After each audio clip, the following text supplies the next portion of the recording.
18 ноябр сафари кории Президенти Ҷумҳурии Тоҷикистон Пешвои миллат муҳтарам Эмомалӣ Раҳмон дар шаҳри Хуҷанд бо ифтитоҳи бинои нави Маркази саратоншиносии вилояти Суғд ки дар доираи омодагиҳо ба таҷлили ҷашни бузурги миллӣ бо сатҳу сифати баланд бунёд шудааст оғоз гардид. Бинои нави Маркази саратоншиносӣ ки аз 6 ошёна иборат аст, дар асоси дастури сарвари давлат муҳтарам Эмомалӣ Раҳмон бо маблағгузории мақомоти иҷроияи ҳокимияти давлатии вилояти Суғд барои 200 кати табобатӣ сохта шуда, аз лиҳози тарҳ ва имконияти фароҳам гардида дар самти ташхису табобат камназир аст.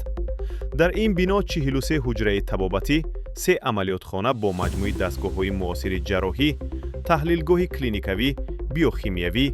морфологӣ, иммуноферментӣ, ҳуҷраи тадқиқоти ултрасадо ва ташхиси эндоскопӣ мавҷуд буда, дар 5 шуъбаи амалкунанда боз 60 мутахассиси соҳаи тандурустӣ, хосат табибони саратоншинос ба кор ҷалб гардидаанд.